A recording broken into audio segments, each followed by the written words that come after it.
Sou Leonardo Goltaro, obreiro lá na Videira Mauá Centro. Aleluia. Lidero uma rede de jovens lá, que o Senhor tem dado graça de crescer e avançar. E o Senhor tem feito grandes coisas, amém, irmãos? Temos desfrutado de muito favor da parte de Deus ali. E eu quero compartilhar com os irmãos. O pastor Lucas ontem, ele compartilhou a respeito da nossa identidade no sentido coletivo, amém? Quantos estavam aqui na vigília? Aleluia. Então o pastor Lucas, ele falou bastante sobre as nossas características, algumas coisas que nos identificam no coletivo. Só que eu quero começar agora compartilhando com algumas características, algumas consequências que nós recebemos que tem a ver com o nosso individual. Fala com o seu irmão, individual. O que nos caracteriza como grupo é que individualmente nós somos parecidos. O que nos caracteriza como grupo é que individualmente nós somos parecidos. Você vai entender essa frase até o fim da ministração em nome de Jesus, amém? Quando nós nos convertemos, o Senhor nos transporta do império das trevas para o reino do seu Filho, aleluia. Quantos já viram esse versículo? O Senhor nos transportou do império para o reino. Ontem o pastor Lucas falando sobre coletividade, fazendo um paralelo ali, nós vemos na história que os impérios, eles são comuns em o imperador liderar, né, ser o chefe ali, o chefe de estado de vários grupos de pessoas diferentes, com várias culturas diferentes. Isso é comum. Mas sabe o que não é comum? Dentro de um reino existir mais de uma cultura. Então isso não é comum. Dentro do reino, as pessoas, elas vivem a cultura daquele reino.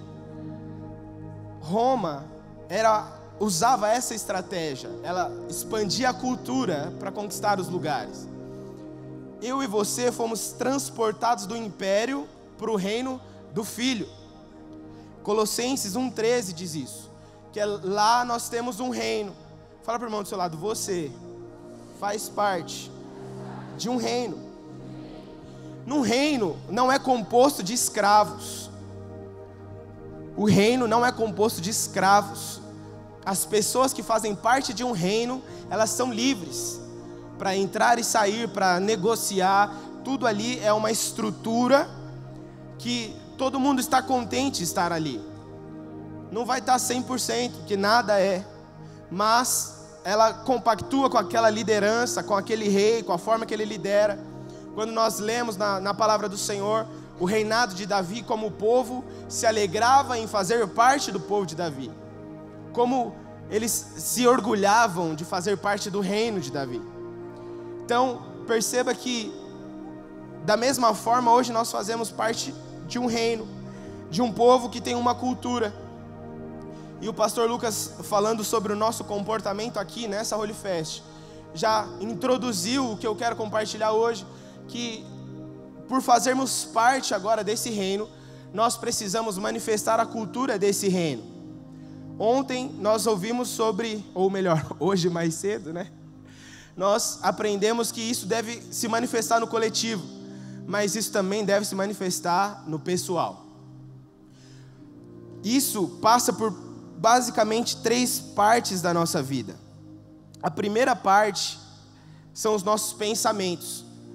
A palavra de Deus diz, lá em 2 Coríntios, capítulo 5, verso 17, diz assim: e assim, se alguém está em Cristo, é nova criatura. Repita comigo, nova criatura.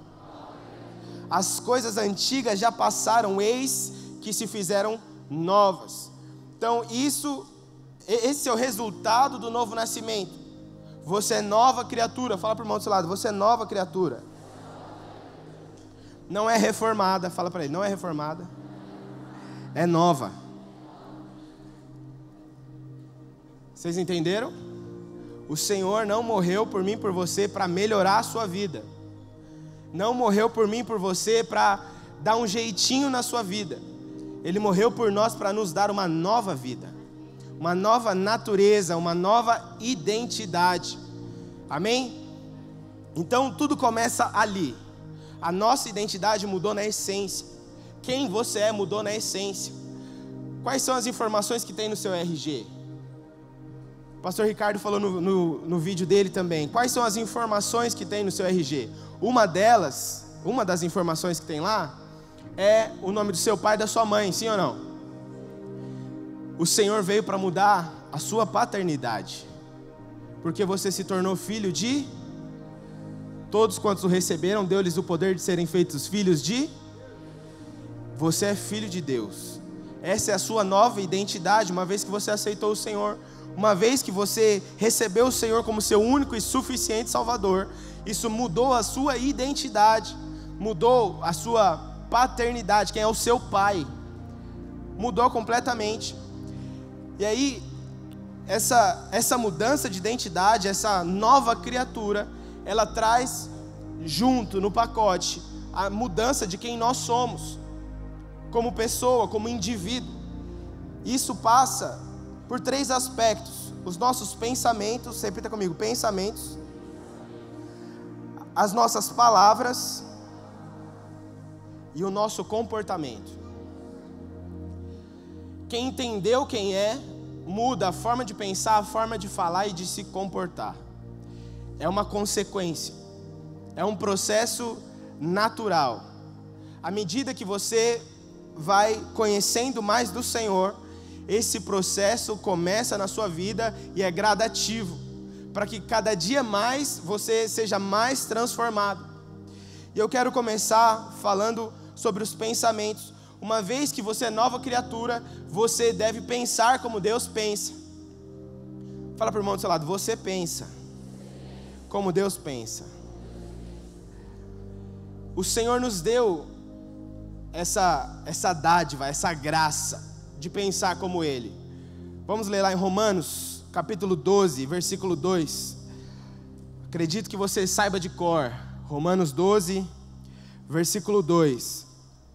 Diz assim: E não vos conformeis com este século, mas transformai-vos pela renovação da vossa mente, para que experimenteis qual seja a boa, agradável e perfeita vontade de Deus. Então, uma vez que você é nova criatura, o seu espírito amalgamou com o Espírito de Deus, amém? O Espírito Santo habita em você. Fala para o irmão do seu lado, o Espírito Santo habita em você.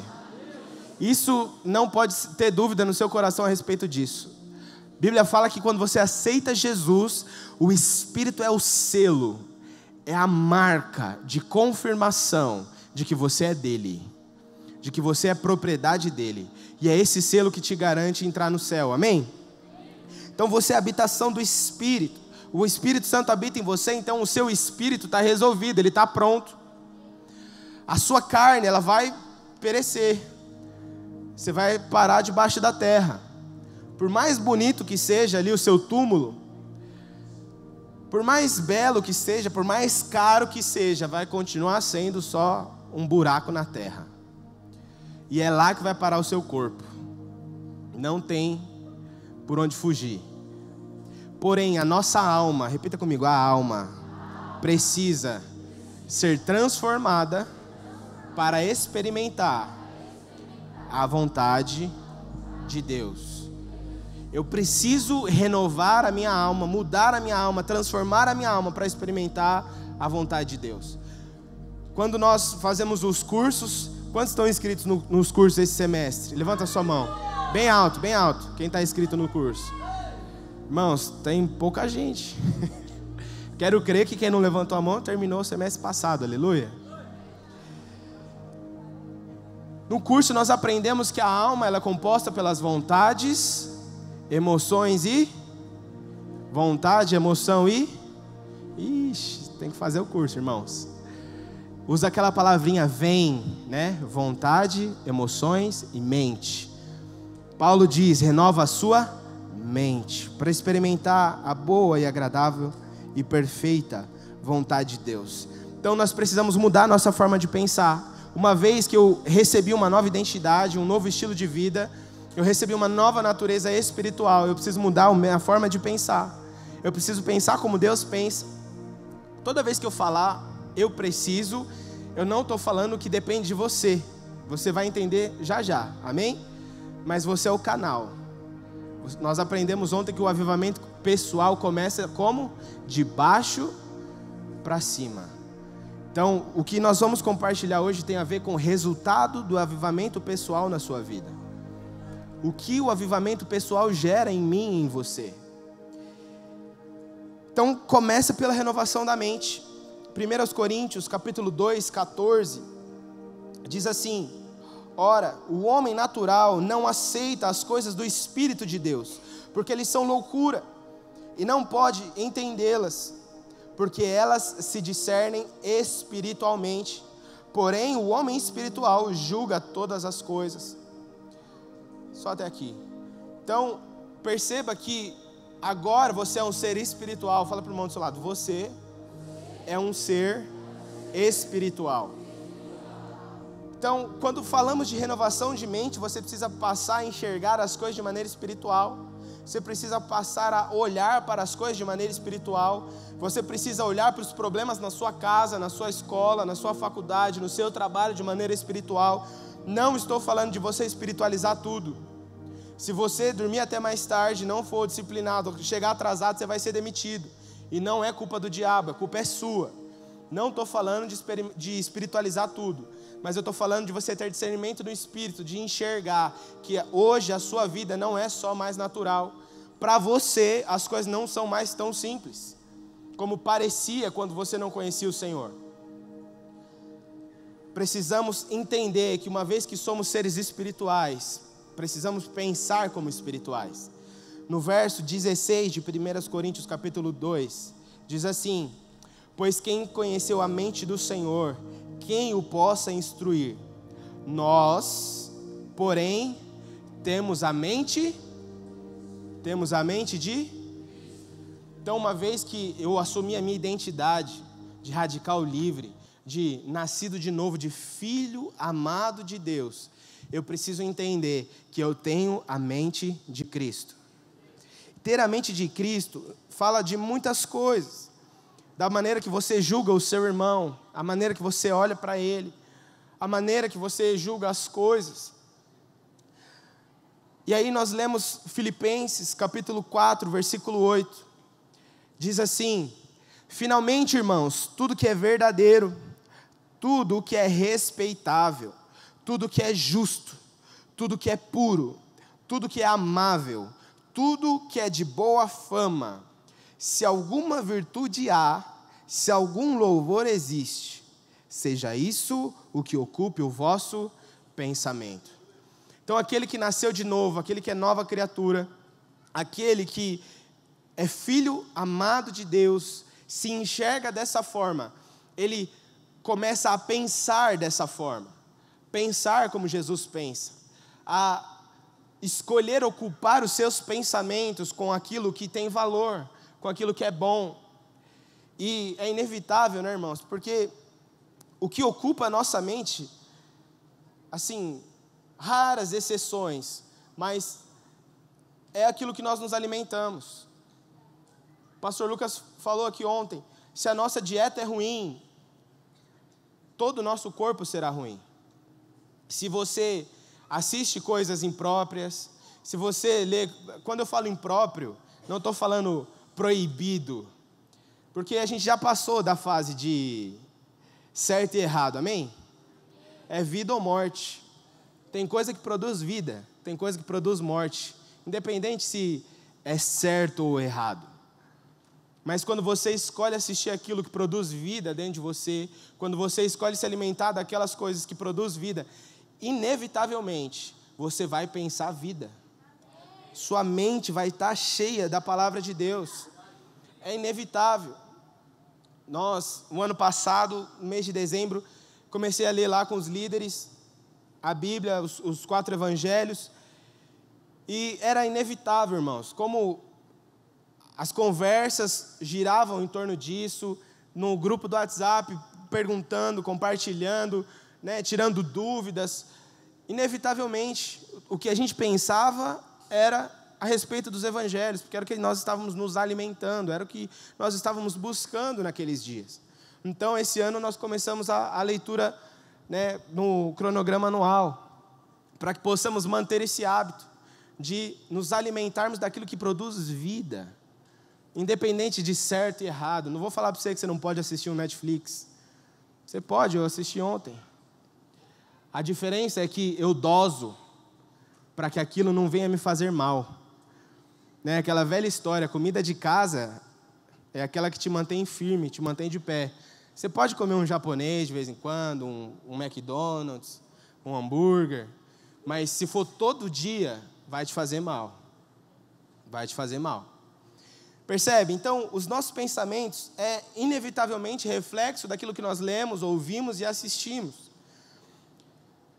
Então, como nós purificamos os nossos pensamentos? Escolhendo aquilo que nos alimentamos. Quanto mais você lê a respeito de Jesus, quanto mais experiências você tem com Jesus, inevitavelmente isso vai ficar na sua mente, vai ficar na sua cabeça. Quantos já ouviram a palavra meditar na palavra de Deus? Quantos já leram essa palavra? Palavra meditar, levanta a sua mão. Aleluia. Sabe o que é meditar, irmãos? É pensar. Você ficar pensando, pensando.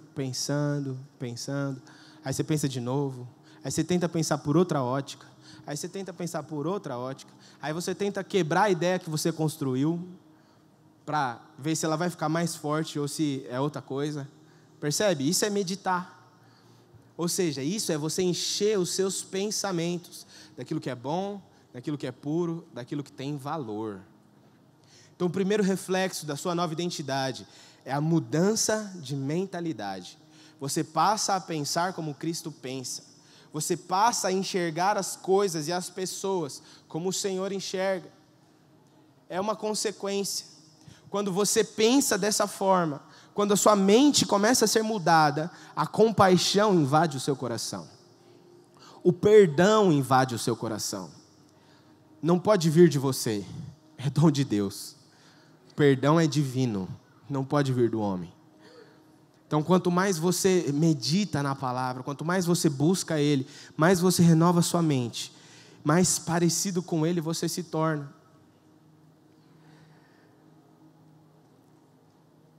Quanto mais eu conheço a Ele, mais eu me pareço com Ele. 1 João capítulo 4, verso 17.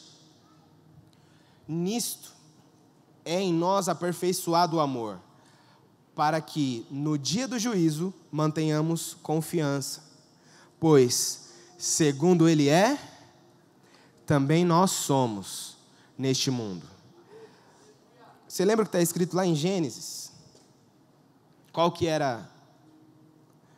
Qual foi o protótipo, o projeto do ser humano? Quantos lembram? Gênesis, capítulo 1, verso 26, se eu não me engano. Façamos o homem conforme a nossa imagem e semelhança. Então, Jesus veio para fazer a mesma coisa. Fazer com que sejamos a imagem e semelhança de Deus. Para que retornemos àqueles moldes. Né? Paulo, quando diz sobre a transformação da mente, fala para não nos amoldarmos, não entrarmos na forma do mundo. Pelo contrário, devemos entrar na forma de Cristo. Nossos pensamentos têm que estar filtrados pela forma de Cristo. Será que Jesus pensaria assim? Será que Jesus pensaria isso de alguém?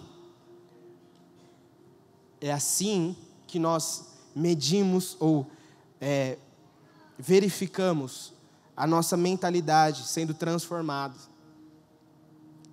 De novo, você ter a mente transformada não é mérito seu.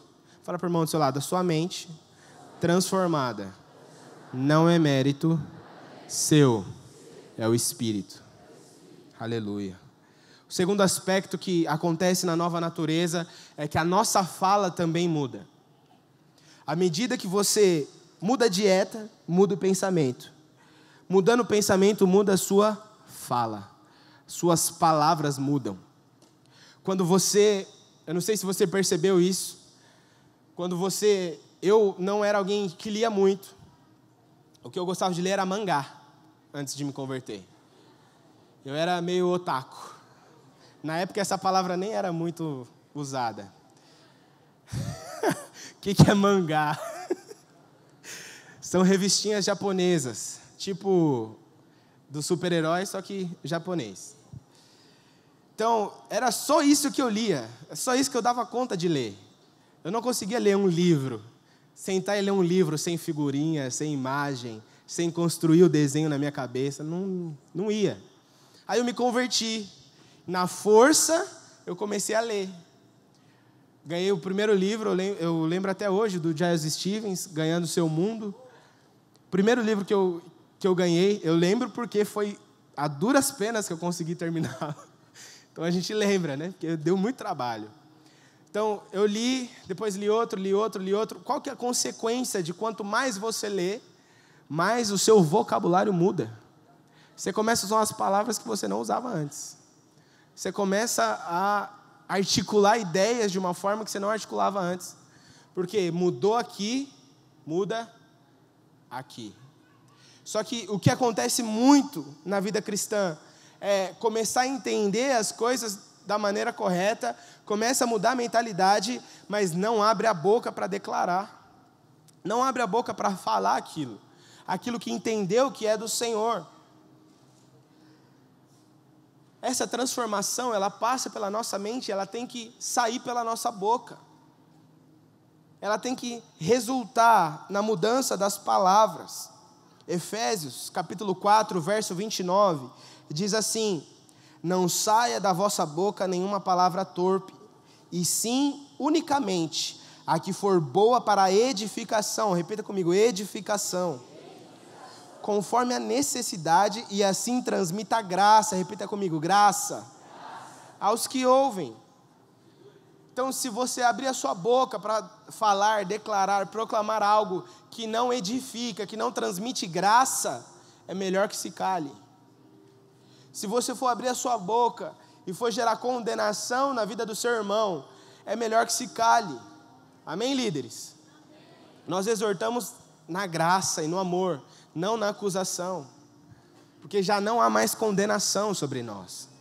Não, o que nos acusa perdeu a sua prerrogativa, já não tem como mais, porque nós somos justos, santificados, acabou, não tem mais como sermos de alguma forma acusados de algo, nós somos limpos, purificados pelo Senhor. Então as nossas palavras, elas têm que produzir bênção, não maldição. Isso tem a ver com a nossa identidade. O pastor Lucas também citou o texto de Pedro, quando nega Jesus, e as pessoas em volta dizem que certamente você andou com ele, pela forma que você fala, certamente você andou com ele.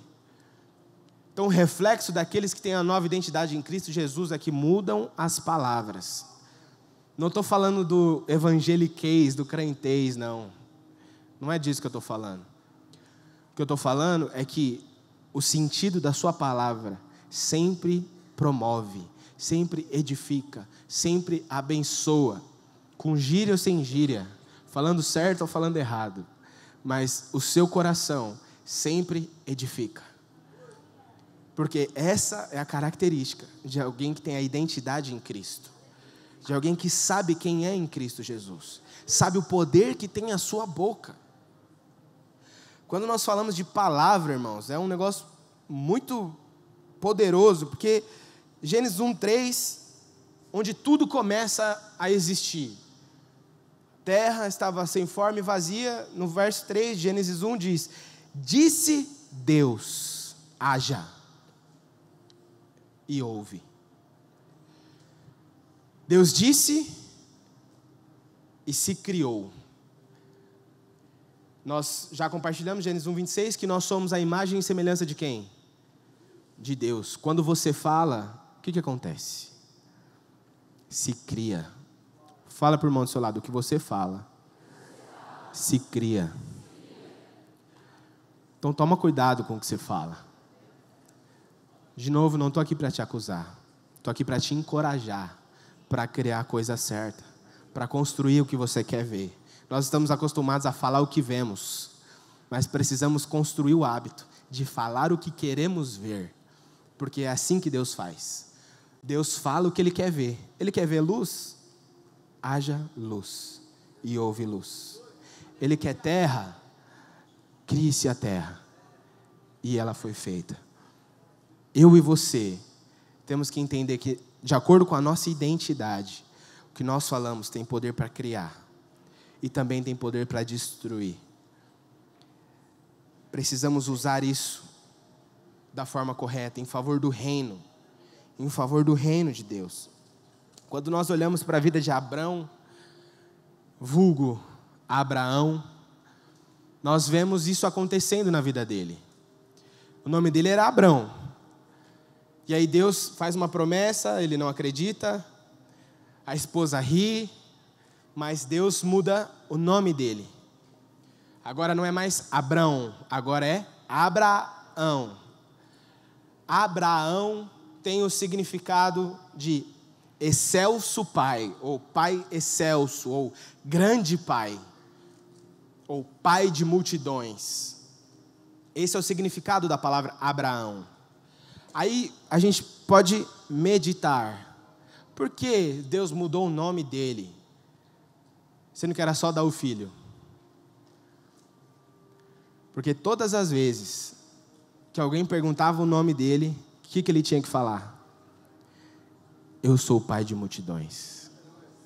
Toda vez que alguém ia chamar ele, ele ouvia: ô paizão, chega aí. O pai excelso, preciso conversar com você. Você consegue imaginar quantas vezes essa palavra foi declarada, construindo algo no mundo espiritual, até que a promessa se cumprisse? Esse é o poder da sua boca, da sua palavra. Esse é o poder da sua palavra. 2 Coríntios, capítulo 4, versículo 13, diz assim: tendo, porém, o mesmo espírito da fé, como está escrito, eu criei, por isso é que falei. Quando você muda a sua mentalidade, a sua fé muda, e a sua palavra muda. E você declara a respeito daquilo que você crê. Você fala a respeito das crenças que se instalaram no seu coração, na sua alma, a respeito do que Deus disse a seu respeito. Você é filho amado de Deus. Fala para o irmão do seu lado. Você é filho amado de Deus. Agora a pergunta é: você disse porque você crê ou você disse porque eu pedi para repetir? Os dois? Aleluia. Aleluia. Percebe a diferença? Quando nós cremos naquilo que Deus diz a nosso respeito, quando nós mudamos o nosso pensamento, mas eu sou pecador. Aí eu vou ler a palavra de Deus e Ele me diz outra coisa. Ele me diz que eu fui perdoado. Passado, presente e futuro. Perdoado. Então eu não preciso mais me enxergar assim. Pensar isso a respeito de mim mesmo. Então a minha palavra começa a mudar. E o reflexo da mudança da palavra é a mudança de comportamento. Quando você muda o seu pensamento, você muda as suas palavras. E quanto mais você muda as suas palavras, mais muda os seus pensamentos. É um ciclo. E o resultado são os seus comportamentos. Quando você vai para o encontro, você volta cheio de Deus, sim ou não? Quantos já foram para o encontro aqui? A grande maioria, aleluia. Então, quando você vai para o encontro, você volta cheio de Deus, cheio de ousadia, cheio de intrepidez. Você não duvida nem uma vírgula de nada que Deus disse para você naquele encontro. Sua cabeça está cheia de palavra de Deus, de sexta a domingo, só se alimentando, uma dieta espiritual, só se alimentando daquilo, você fica cheio. Isso muda a sua mentalidade, muda as suas palavras. Segunda-feira, qual que é o desejo do seu coração? Pregar para todo mundo que passa na sua frente, sim ou não? Você vê alguém doente, você já se coça. Não, tenho que ir lá. Tenho que ir lá impor as mãos, tenho que fazer alguma coisa. Nem que eu ore baixinho, assim, ó, do lado dele, assim, ó. Alguma coisa vai acontecer. Por quê? Você está cheio disso, sua mente está cheia disso, você se alimentou daquilo, você foi transformado a respeito daquilo, e a consequência é que o seu comportamento muda. Mas o que infelizmente acontece no meio da caminhada? Passam-se os dias, passam-se os anos, e às vezes você não tem coragem de orar para o irmão na célula que pediu oração. Ou alguém no culto vai lá na frente pedir oração e você não tem coragem de ir lá orar por ele. O pastor fala assim: irmãos, quem tem fé vem aqui orar pelos irmãos para serem curados. E a gente tem dificuldade de ir lá orar. Por quê? Nós precisamos, dia após dia, renovando a nossa mente, mudando as nossas palavras, que culmina na mudança de comportamento. Resulta na mudança de comportamento. Quero mais uma vez enfatizar, não é mérito seu. Não é mérito seu. É obra do Espírito. É obra do Espírito Santo. Eu quero chamar a equipe de louvor. Essa nossa identidade, ela produz essa mudança. Ela produz esse resultado. Efésios, capítulo 2, verso 10, diz assim: pois somos feitura dele, criados em Cristo Jesus para boas obras, as quais Deus de antemão preparou para que andássemos nelas.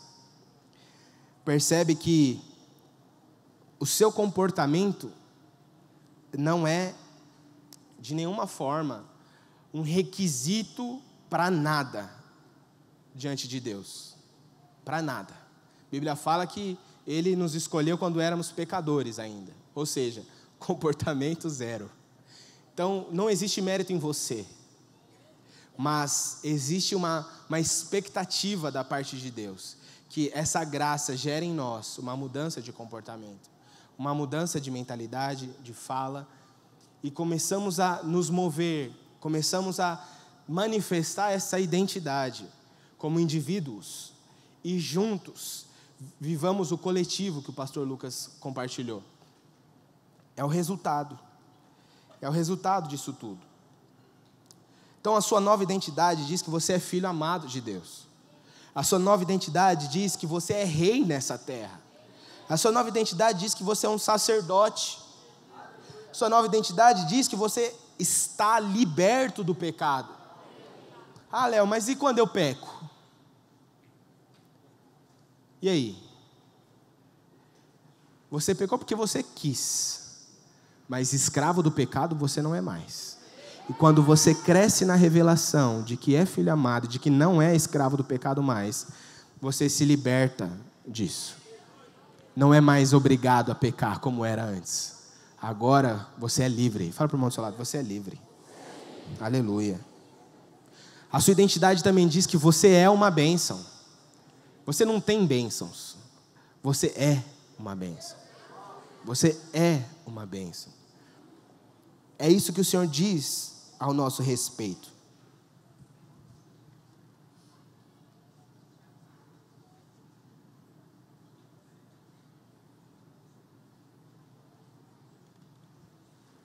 Aleluia. Quero compartilhar um último texto em 2 Coríntios 3, do 15 ao 18. Que diz assim: mas até hoje, quando é lido Moisés, o véu está posto sobre o coração deles.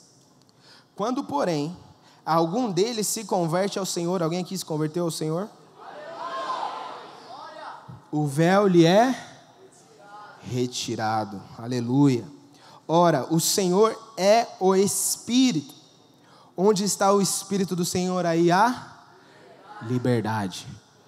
Não estamos mais debaixo da lei. O véu aqui aponta para a lei. Não estamos mais debaixo da lei, estamos na graça. Cristo rasgou o véu. Hoje nós podemos contemplar o Senhor. Continuando o verso 18. Em todos nós, com o rosto desvendado, ou seja, sem olhar para si como pecador, considerando a lei, não, olhando para nós mesmos como alguém aceito por Deus, escolhido, filho amado, contemplando como que por espelho, o Senhor, a glória do Senhor, somos transformados de glória em glória, na sua própria imagem, como pelo Senhor, o Espírito. Aqui, o Senhor nos mostra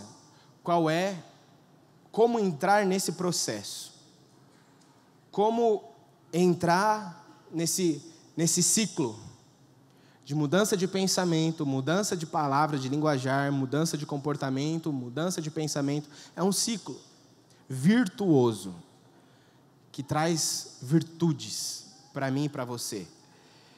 Precisamos olhar para o Senhor, olhar para Ele. É difícil? Existe mérito nisso?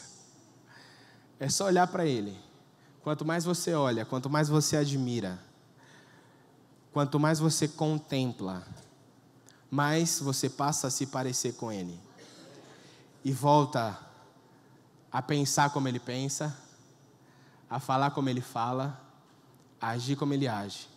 Quanto mais você olha para Ele, para de olhar para você. Quanto mais você olha para Ele e para de olhar para você, mais você pensa como Ele pensa, mais você fala como Ele fala, mais você se comporta como Ele se comporta. É um processo. É muito simples o nosso lado. Complexo deve ser o dele, mas Ele é poderoso e deixou feito para nós. Só de olhar, só de contemplar, somos transformados. Ah, Léo, mas eu tenho 5 anos de convertido, tem coisa que eu não transformou ainda, não mudou, tal, não sei o quê. Avalia se você está se deixando mudar aqui, mas descansa, porque a palavra diz que é de glória em glória, dia após dia, lasquinha a lasquinha, vai tirando a pedra assim, ó, para ficar no molde.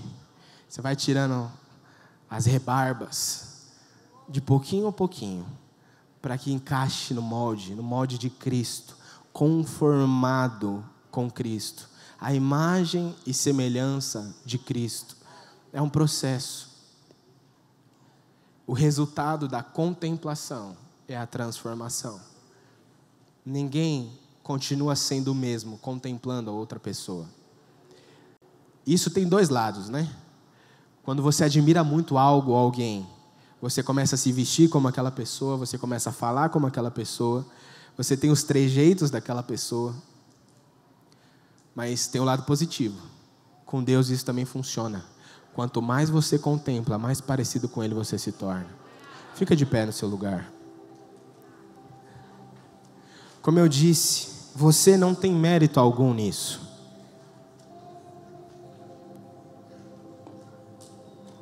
Nós aprendemos que o Espírito Santo, ele gera a transformação em nós de dentro para fora. Todas as vezes que tentamos mudar algo de fora para dentro, é lei, é legalismo e não gera resultado duradouro. Pelo contrário, gera frustração, gera condenação. Mas quando nós escolhemos contemplar o Senhor, passar tempo adorando a Ele, exaltando o nome dEle, olhando para Ele, nós somos transformados.